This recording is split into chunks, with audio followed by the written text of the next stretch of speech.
Ever feel like the world is trying to put you in a box? My latest guest, Vijji, refused to stay in one, and it changed everything for her. From founding companies to finding companies, Vijji broke barriers from India to Silicon Valley, building startups, scaling teams, and making bold career pivots. She never let others define what she could or could not do, proving that the success comes from writing your own rules. In this episode, she shares how to break free from expectations, take bold risks, and carve out your own path, no matter where you start. If you ever felt held back, this conversation will change your perspective. Let's dive in. Vijji, welcome to the Flow State podcast. You have had an incredible journey building companies, operating companies, leading tech innovation. Now you are investing in startups. From my experience, since we met probably 20 years ago, you were probably the first fearless leader I met and left a huge impression on me. Since then, your journey has taken so many leaps and bounds, and I saw you as a perfect trifecta of a founder, builder, and operator. I'm so excited to dive into your whole journey and insights today. Thank you for joining me. Thank you, Rajesh, for that kind introduction. I'm really excited to be here. Awesome. So let's start from India to the world's Silicon Valley. Just to summarize, you have built multiple companies. One was BPA Technologies, a tech consulting company. Then there was a product company called Careerways, and probably it was way ahead of its own time. And we'll dive into that. And then you were a leader at another company called Fizzle that was in an intersection of IoT and pharmaceutical. So give us a bit of a tour from India to the world's Silicon Valley. Yeah, it's a long journey over spanning multiple continents too. So I grew up in Vizag, a kind of tier 2 city in India, and in a semi-conservative family. Yes. My dad was the first son of the family, so there was a lot of pressure on him to have boys, but he basically said, these are my boys and these are my girls. So that kind of defines some of my journey too. Yes. Because I think a lot of who we become, our parents has the most influence as we grow up, and how much confidence they have in us, how much freedom they give us, especially for women in India. So from there, I went on to do my bachelor in math, physics, and computers. I got into an engineering college, but it was a private engineering college. So my parents said they would take a loan, and I said, no, I don't want you to take a loan. I will go do this new thing called computers, which was kind of nobody had heard of. And the first time I was courage. I know. It's an unusual decision making, maybe to a certain extent, which again kind of leads into entrepreneurship too, because you should be able to take risks where others are not taking them. Then I went on to do my master's in IIT Warangal, and I was a valedictorian. And then I went on to get selected through campus interviews into Siemens communication software. So a huge influence on me because we were building software for network management. Very exacting, but also it teaches you a lot of discipline in how you code, how you design, how you architect systems, how you make them redundant, how you make them scalable. From there, I went on to work in Germany for a small startup. So after living there for about a year and a half, where I met my husband, who is German, and then I moved to the US. Yes, Jürgen. Just as we came here, I was working with a company that was building the software part for a startup here, which was building a 3G switch. This was early days of internet telephony. The company went down. This was the bust time. So I saw from the front rows of, how boom and bust happens. So then I went on to start my own company in 2004. That was BPA Technologies. We raised some funding in 2007 from an institutional investor. We went to a scale of about 10 million in revenue, about 120 people, 2 offices in India and US, and then a small office in Singapore. We were really in an expansion mode when we got an offer to be acquired. It was a public acquisition from a company called ICRA. It's a ratings agency. And when the transaction finished, Moody's actually took 51% of ICRA. So we became part of Moody's. Correct. So, then after that, I said, okay, I'm retiring. But that didn't really happen because, that only lasts so long. But then I went on to start a second company, which was Careerways. Like you mentioned earlier, it was very ahead of its time because I could see this whole AI movement starting. So this was a time when deep learning was taking off. We raised some angel investing and got some customers like Shutterfly. But then we couldn't kind of raise the funding required to compete, it's a winner takes all market in the product True. space. And then I went on to join somebody I knew who had an IoT company. And from there, after I left that a couple of years ago, I wanted to kind of focus on investing. I got pulled into an interesting project in Saudi Arabia called NEOM, where I was the VP of Cognitive Operations, which was basically all AI-based kind of smart city work. So that has been my journey, but I've been very focused on investments for the last couple of years. I invest in startups in India and the US, primarily either technology companies or technology-driven companies. Got it. So I'm very interested in entrepreneurship, technology, and the crossroads. We can summarize it in a way that you are from founding companies to finding companies, right? Yeah, exactly. Because that is also a challenge, especially for angel investors. Yes. I find this also super exciting because instead of just building one company, you can be part of many stories, many potential successes. And that's what excites me. I'm really interested in investing in first-time founders who come from backgrounds like me, where I had no business background, I had no network. Yeah.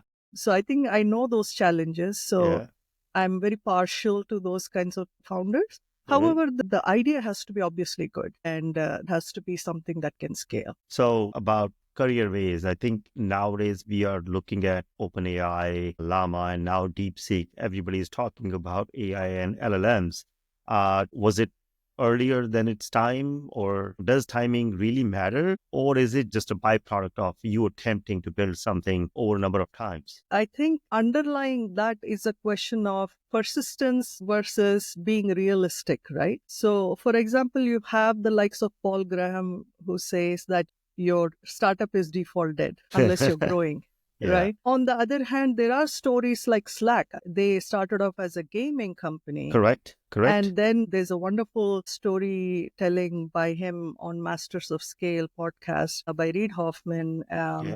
And literally the last 2 months, they decided what can we productize. And Slack was something they were using internally. And then they went on to become this huge behemoth, right? So I think it's a very delicate balance. I don't think there is a single answer that is there for everyone. I can come to how CareerWays itself was probably ahead of its time. The idea was to try to use AI to not only help tell you what are the jobs that are out there, what are the skills that are in demand, because the skills are constantly updating. And this is going to just accelerate in the next few years, right? You need to understand, you need to redefine yourself, your role in the company, in your domain, in your industry. And this was an intuition that we had back in the day. And we were like, we have to build an AI-driven career advisor which helps people map where they are today to where they match into the marketplace and what skills do they need to bridge that gap. So we were quite early in that. But again, the question around, do you have multiple attempts, right? Yeah. If we had stayed for a few more years, if COVID didn't happen, probably it would have become a big company by now, right? And this is always the chicken and egg challenge for a lot of enterprise companies, especially consumer companies. Of course you need a lot of money, but you either take off or you don't. But enterprise focused B2B companies have to plan. This is something I advise all startup founders now. If you're a B2B company, plan for at least 2 years of product market fit finding. But yeah, there is something to be said for persistence, to doing those pivots and to trying to go for it a couple of more times.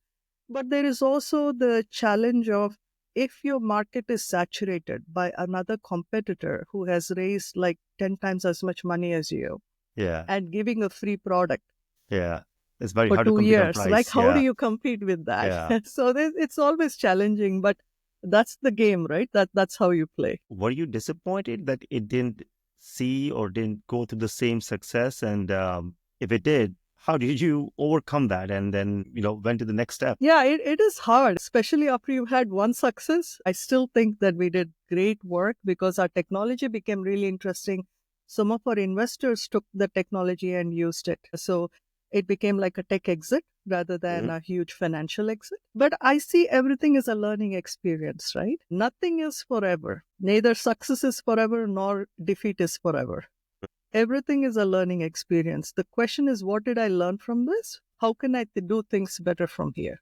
Yeah. And what I really am happy about is, one, the kind of technology we built, the kind of work we did. Secondly, the kind of team we built was so stellar. And these are not people from Stanford and others. These are people from small colleges in India and here. And I always talk about people. People talk about how much money are you paying for your employees. It's also what kind of responsibility you give them. Yeah. What kind of environment do you provide them? Sense of ownership, yes. But one weekend I came back and we were doing a lot of this data tagging and data modeling, right? To create an entity recognition algorithm of your own, you have to have enough data that has been, it was all supervised learning at that point. And we didn't have enough data to do unsupervised learning. So for this, a bunch of interns that we had in Vizag, like 20 of them were there, and 3 of them just sat over the weekend and hand tagged 8,000 items or something. And we came on Monday, it was performing better. And they realized that, oh, if we go tag more of this data, then we'll get better results. So I think it's all about giving that. Many of them went on to even start their own companies after that. So I'm very proud of those people. So I think it's not just about making money. It's about building something, including building a team, building a relationship, and solving a problem. So yeah, it was tough, but you move on, right? You have more things to do in the world. So yeah. So learning is something that you just shared, like, even though it wasn't a big financial exit, but there were like a ton of learning, not just for you, but for the whole team. One more thing that stands out so far is you had financial success in one acquisition, not in the other. Then you kept moving on to Neom and other opportunities. What's the philosophy that you follow that keeps you going in that building direction? I am somebody who believes that every problem has a solution. Right? I didn't see computers neither as something that will give me a good job, nor as, oh, wow, it's a cool tech. I really You're just saw fascinated it. by it. Yeah, because it's more about human intelligence, right? And when you look at a program, it's capturing our intelligence, our thought process. This is about enhancing our lives. So when you see a problem, you don't just complain, you try to Right. solve it, Yeah. right? And two, you use technology to solve those problems, right? Not everything can be solved by technology, but a lot of things can be solved by the right use of technologies. And thirdly, I really believe that solving real life problems is what makes a difference. It's not about just building something for the sake of building it, but how are you helping somebody in their real life? And so those are the things that kind of drive me, which say that even if you are unhappy about, even the companies that you're successful with, by the way, there are days that are hard. Yeah. There are days when something doesn't work, or some customer is unhappy, or your competitor just blindsided you with something. Yeah, right? one of the founders mentioned something about whack-a-mole. So you just keep dealing with problems, right? There will be another problem that pops up next day. You just fix it and move on to the next problem to be solved. Right. I think it's funny, but it's actually a very critical thing to know as a founder. Don't be alarmed. Don't romanticize this whole thing either. So founders shouldn't just be thinking about, a domain or a space that they're working on, or the technology. They should think about problem solving and how much aptitude they have towards problem solving. And of course, people management. All these three things are super important. But yeah, you should be ready for those problems. That's a really good framework, because we all see the exit numbers or articles in TechCrunch about your funding, but not many people talk about the daily grind, that you have to go through and see some sort of exit later down the line. Thinking about that, like, is this the same framework that you now use for founders who come to you and pitch you for some investment? Absolutely, right? I think a lot of it is also based on your own experiences, right? Inevitably, your investment strategy will also be colored by your own experiences. And it's also important that it's colored that way. So you have to understand and know, with your own background, with your experience and your intuition, which of these bets will be successful. And so part of it is also, I look at the founders, and some founders come and say, hey, I need this money. I had this idea. I need this money so I can build it. I'm like, okay, what have you put of yourself into it first, right? What risk have you taken before you want somebody else to risk on you? And a lot of young founders don't know that. They just don't know how the process works. They just don't know when is the right time to raise funding. And, sometimes even if you raise funding early on, it can be very detrimental for you because the amount of dilution you will take, where you lose control of your company, where, your investor, if they see that something is not going right, can kick you out. And those stories are many that not many people talk about. So choosing the right investors at the right time, raising the right amount of money, and having clarity about what you'll use that money for, right? It's not just about getting a headline in TechCrunch or wherever. It's also important to see, hey, I need this money because I can grow from here to here using this, right? So I think that's an important message for young founders to take. That one, make sure that you have skin in the game. I don't think I've invested in any company where the founder said, I'm going to do this as a side hustle, but I'm not going to leave my job. Correct. And I'm like, no, that's a clear then sign, you're right? not in because you have a back. I think people are most successful when they're fully in. Burn those right? bridges and then jump in. Yeah, because once you jump in, you have no parachute. I always tell people when I do startups, I have no parachute. I don't have a backup plan, right? That startup, you have to land on your feet. Otherwise, you're going to crash and burn, So I think it's important. It's not that you want to crash and burn, but having that mentality that this is it. This is what I truly, passionately believe in. It's not just money. It's many years of your life you're going to invest in it. Your emotions, your time, your passion, your network, your people, your family, all of that thing will be impacted. So if you're not fully into it, I am not in, right? Other people might do it, but it's just not my thing. And second part is that they need to be clear about who are they solving the problem for and how are they making their life better. I'm very partial to those kinds of startups. Even if it's not going to be $1 billion company, even if it's going to be $100 million company, I'm okay with that because I think it's about what problem are you solving, right? If somebody comes in, hey, we are into this kind of gaming or not even gaming, more of gambling kind of a thing, and I'm like, no, thank you.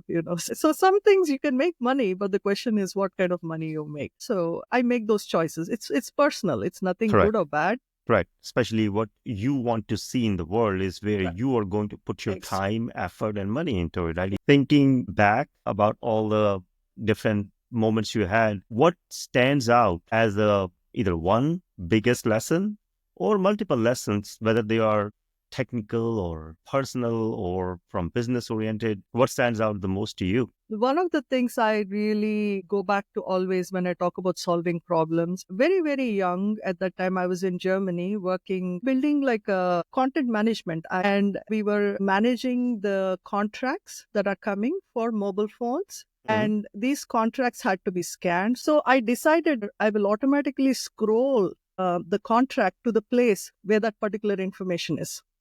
It was like half a day's work. And when we had the release, it was super successful. And all these customer reps were coming up to me and said, oh, you made our life so much easier. People are calling normally because they're unhappy. And at that point, if you say, oh, Mr. So-and-so, you have this phone and you have this kind of contract. Now tell me what is your problem. It calms them down. Yeah. And all they cared about is that when the customer called, the customer wasn't yelling at them anymore. It was a huge light bulb moment for me. Yeah. And then you realize that what matters is how are you touching the lives of the people who are going to use your software. And that has kind of changed my perspective. And even today, when I evaluate companies, I kind of look back on that. I think two things came out of this. One, going extra mile is what you did. Second part, it's about impact again. So tech has to have an impact is what you are telling me right now. Yeah, absolutely. Now, first of all, those examples actually help you crystallize some of those frameworks that obviously we are looking this at in hindsight 2020. One thing that I wanted to ask is you have made so many decisions earlier from consulting company to product company. Something is not fitting a framework where you can come out with a solution. And what's your framework around that? Like, how do you decide when the data is not enough or it's not a structured problem? Then which other frameworks do you go to or when the path isn't obvious, essentially? So there are two things I will tell you. One is a decision-making framework. The other is a technical issue framework. So the problem could be a business decision you're making where there's no clarity, or a personal life decision that you're making there is no clarity. And second is, we're having this issue right now, this particular technical issue or marketing issue or something Mm-hmm. like that. So something that seems like a Gordian knot that you can't break, right? That you can't cut through. That obviously is a step-by-step process, right? Mm-hmm. So don't worry about when the whole thing seems unsolvable. Mm. Kind of start from the edge, right? And say, what can I solve out of all of this? Instead of freaking out or yelling at people, because it doesn't matter how we got here. What matters is how do we fix this now, right? So being singularly focused on that, removing everything else from your mind Mm-hmm. and focusing on how do I solve this, and trying to look at the problem from various ways, not Mm-hmm. being stuck in one way of doing things. So you should be able to think about at least three different ways to solve it, right? If you Mm. train your mind to do that, then automatically your mind will start looking at multiple ways of solving. And Mm-hmm. thirdly, look at various ways of solving problems. So these are the three things I do for the technical pieces. When it is a more of a long-term or a business decision or a personal decision that I have to make, when I wanted to start the company, Mm-hmm. again, I did not go to school in the US. I had no network. Nobody was saying, okay, you're my classmate, so I'll give you business. None of that, right? We were Yeah. very young.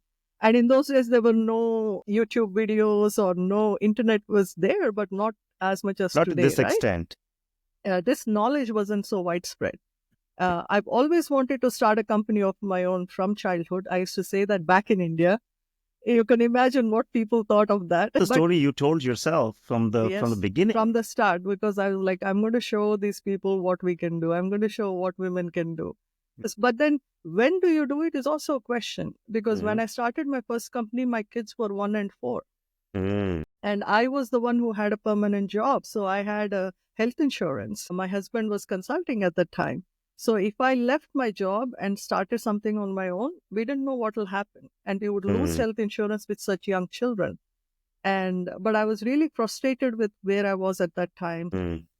But then when I was thinking about, should I do this, should I not do this, it's a really tough thing. I always step back and say, will I regret 10 years from now if I don't do it? Mm. And if the answer is yes, it doesn't matter how difficult it is now, I will do it. And Mm. this has been my path for all tough decisions. When I start Mm. companies, when I invest in companies, when I make personal decisions, will I regret this 10 years from now? Ask yourself that question. And that gives you the mind space to look long term, because we are not trained naturally to think long term. Yeah. And it really gives me clarity. Amazing. I think two stories that came to my mind. One was about the problem solving. I was listening to another podcast called The Glue Guys. So it's a partner at Sequoia, Ravi Gupta, and Shane and another host. They hosted Instacart's CEO, Vijji. Oh. She mentioned the exact same framework that you just mentioned just now about solving a problem. There are so many problems that come in. You have to just think about the solutions. That's the way to move out of the problem and start thinking about the solutions. Otherwise, you just get stuck in thinking about the problem. Jeff Bezos said the same thing, that if you would regret not doing something later in your life, do it now. That's the framework that he used. Yeah. So, and again, right, coming from a background where my parents didn't go to college, it wasn't as if somebody could tell this is the right decision. And in India, normally the way we grew up is you don't want failure, right? Failure Yes. is not an Look option. back upon. This is kind of the background you come from. So then you have to create your own mental frameworks to make decisions, which are hard when people around you are telling you're being stupid, and they judge you because they think that you are making very unusual kind of decisions. So how do you then lower the volume of those people telling you to not do something? That's a great question, because that leads to another thing that we didn't talk about, right? Why do I make these decisions the way I do? Yes. I really don't believe in people putting you in a box, right? Especially Mm. coming from where I came from. It was very common in those days to say, oh, women should only do this, women should only do that. They should only do these kinds of jobs so they can be home all the time, and so on and so forth. Yeah. And that's really stifling for somebody who is innovative, who is thinking for themselves, who is trying to see the world around you and say that, hey, how can I make a positive impact in this world? It's very important for people to not let other people put you in a box. Don't let them define who you are. Listen to what they're saying, but examine that input and put it aside if it's not meaningful. Sometimes it's good to hear to people what they're saying, and sometimes what they say may be meaningful. Like, for example, when I started my first company, my father said, do you really want to have a partnership? I was bringing in my second part. He said, partnerships are hard. There'll be lots of fights and so on. And instead of just saying, you don't know anything, I said, okay, let me think about it. And I went back and said, yes, partnerships can be hard. However, if we have a very open discussion about things, then we can still remain friends despite the ups and downs. So it helped me have that conversation with my partner and say that, hey, whenever we have issues, this is how we need to make decisions. So you kind of create these kinds of frameworks for yourselves. Yeah, that's a really good framework. Share a time when the world was kind of like falling apart, whether it's business or personal, and how do you pull that through? Work-wise, there are many such examples. I think in 2007, we had taken investment just then. 2008 was just really, really tough because everybody was shutting down. So you can either freak out and fire a bunch of people and try to save money, or you can take a step back and say, what exactly is happening right now, right? So two things we did. One, we actually went out and started hiring people. Because even when we took the money, my husband, who was a CFO of our company, was saying there'll be liquidity problems, right? And he's like, no, I think it's good if we can get some money. So we said, okay, this is a great time for us to hire talent. So we went out and expanded our teams, which is counterintuitive, right? Correct. And the second thing we did was we said, whatever we do, we cannot go $1 less than last year, whatever it takes.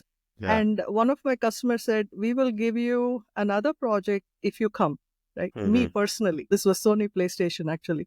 So I went back and opened that account and took the ownership of that, and kind of we grew to a bigger account and so on. So later on, we ended up at the same revenue that we had projected. So these are all very counterintuitive things you do. Even a tough situation can be beneficial if you do the right moves.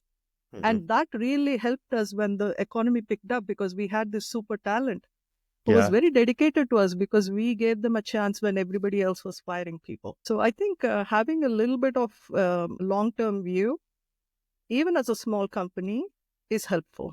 That's great. Do you recall any mentor who was always there with you? Or maybe share some book or any experience that helped you become who you are today. Oh, that's an interesting question. There are a couple of books from my childhood that I really like. Swami Vivekananda is probably the person that I look up to. What he gives you, that kind of balance of wanting to change things, but being very grounded in who you are. And then also that whole Gita philosophy, like do your best, but don't be tied to the results. Yes. It's a hard thing, but it's something that really helps you in those tough times. So when I have that really tough situations, even when career ways didn't grow as well as I would have wanted, the question was, did I do everything I can? And if my answer is yes, then it's all right. Yes, you'll feel disappointed, but it's okay. And another book more recently is Atomic Habits. Because of type A personalities, we always believe that change will happen immediately by force of our will and so on. So what Atomic Habits teaches you is there are some things where change will happen gradually, and you have to be able to differentiate which things will happen rapidly and at one go, and which things can happen gradually, but you have to keep working at it. Yeah, this has been such an insightful conversation, Vijji.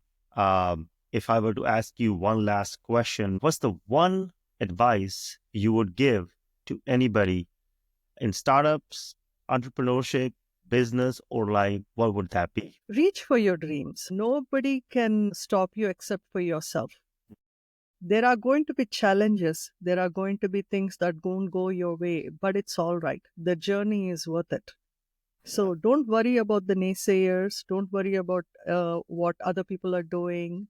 Think about what is the most important thing that you would like to do in your life, and go for it, and you'll make it happen. Yeah, reach for your dreams. I think that's a perfect note to end on. Thank you so much for being with me here on the Flow State podcast. I'm confident that people will be pumped and inspired by your journey. Incredibly valuable. Thank you, Vijay.